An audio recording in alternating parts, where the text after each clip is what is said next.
Okay, I thought I would really like to show you how to make a basic flower. Well, it's not basic because it uses two balloons. I'm going to use a dark green one here for the stem and a pink one for the petals.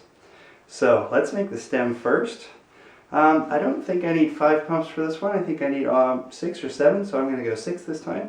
1, 2, 3, 4, 5, 6, and I'm checking the air in the end. I don't want much air in this one, so I'm going to go 7, 8. Alright, that leaves me with hardly any at the end. I have 3 fingers there. But if I'm making a bunch of these, I don't bother counting the fingers. I just count the number of pumps, and so I got 8 in that one. So let's tie them off.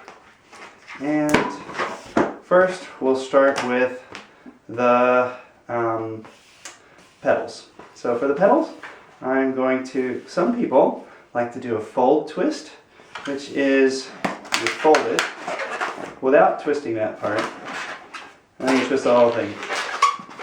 I'm making this face because I'm worried it's going to pop. It might pop, and I'll just do another one. So you can do one fold twist for one petal, then we can fold it again and get the other fold twist. And squeeze it. There we go. Oh, look at that. That could be the trunk for an elephant and its ears. But I'm not making an elephant in it at the moment. If you were going to turn this into an elephant, by the way, then you would just make the basic dog, feet and legs for the rest of it. And then you curl this up to make the trunk. How do you curl it up? You bend it, put some air on it, give it a rub, and it might stay. Okay? See how that bent a little bit? But we don't want it bent. So we're going to make this into the flower petals now. There we are. Now I probably should have made the petals a lot further up so you could have petals and flower, but it'll still look fine. Alright, this could also be the sword, the balloon sword. Cha-cha-cha-cha. They're so versatile, all the different things you can do with these. Now, I like it that I put so much air in this that there's hardly any room at the end now. Because after I make the petals, this will become just a little ball in the middle to be like the center of the flower. Now it's really fun if you have lots of static electricity on these balloons to stick them to the wall, and sometimes they'll stay, and sometimes they won't. Especially maybe if there's a board behind you, like a interactive whiteboard, or if you're in a classroom. Alright, so let's see if I can make the petals here. It's been a while since I've done this, so let's see if it works. So I'm going to nearly completely fill this with air. So I'm just going to not count the pumps. I'm going to look at the end as I go. And so I need some more, and probably one more. Alright, now if I were doing lots of these, I would have counted them, but I lost count. Maybe you could count. But they're different for every pump's different, and every balloon manufacturer is different. So here we have the inflated petals. I'm going to tie the ends together. I'm going to tie it once, and then I'm going to tie it again. And that's nicely done now.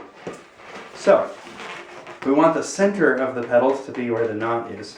So I'm going to push this together so I can find the center, roughly the center. Okay? And I'm going to twist it all together. And I like to stick my finger in here and just rotate it a few times. And then when I've got it there, I bring the ends together. And we do the whole thing again. Bring the knot into the middle. Now, there's something I forgot to do. Some people like to inflate the balloon, let a little air out, and then tie the knot. Otherwise, it all gets too tight. And this one might get too tight. Let's twist it all together now. Voila! Lovely set of petals. And there they are. Alright, so now I'm going to put this onto the flower stem. Here's my lovely flower stem.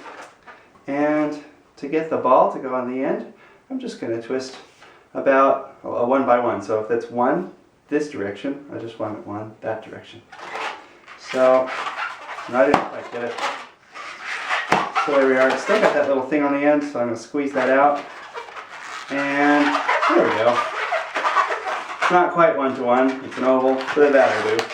I'm going to take it and I'm going to feed it in between the petals to make a lovely contrasting thing. Well, that was noisy. And there we have the beautiful two balloon flower. I love it how it has the contrasting colors, and somebody could be quite happy to receive this one. In fact, you can make a whole bouquet. Very fun. All right, well, just to wrap up our series of balloon how-tos, we started with the basic dog with the poodle tail, and then we had the kangaroo, boing, boing, boing, and then we have the flower, which could also be turned into an elephant if you want, and lots of other possibilities. All right, these are probably my 3 most made ones, most requested ones, because they're simple and they're fast, and a lot of kids like them. All right, hope you have some fun with that.